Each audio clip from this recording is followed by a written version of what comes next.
நம்ம வாழ்ந்துட்டு இருக்க இந்த ஜென்ரேஷன்ல நம்ம கூட இருந்து வாழ்ந்து இறைவனிடம் சேர்ந்த ஒரு மாபெரும் அரசியல்வாதி பத்தி தான் பேச போறேன்.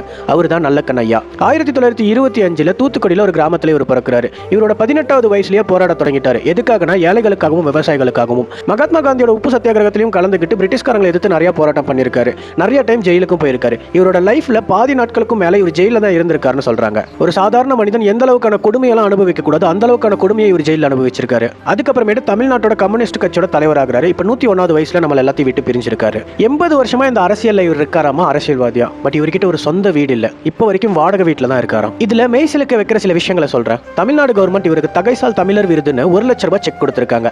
அதை வாங்கின கையோட இவரோட சொந்த பணம் 5000 ரூபாயும் அந்த செக்கையும் கொடுத்த முதலமைச்சர் கிட்டே கொடுத்து முதலமைச்சர் நிவாரண உதவிக்காக மக்களுக்கு சேர்த்துருங்கன்னு சொல்லியிருக்காரு. இவரோட 80வது பிறந்த நாள் அன்னைக்கு கம்யூனிஸ்ட் கட்சிக்காரங்களா சேர்ந்து நிதி திரட்டி 1 கோடி ரூபாய் இவருக்கு கொடுத்திருக்காங்க. காரணம் இவர் பண்ண சேவைக்காக. ஆனா இவர் என்ன பண்ணாரு தெரியுமா? அதே 1 கோடி ரூபாய் அதே கட்சியோட பராமரிப்புக்காக திரும்ப கொடுத்துட்டாரு. என்கிட்டலாம் 1 கோடி ரூபாய் கொடுத்தா நான் திரும்ப தருவேன்னு என்னால யோசிக்க கூட முடியல.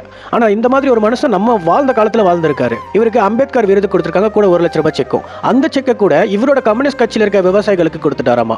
இப்படியாப்பட்ட மாபெரும் தலைவரை தான் 3 டைம் நம்ம எல்லாரும் சேர்ந்து எலெக்ஷன்ல தோக்கடிச்சிருக்கோம். அவருக்கு ஒரு வீர வணக்கம். Let think about next year. Thank you.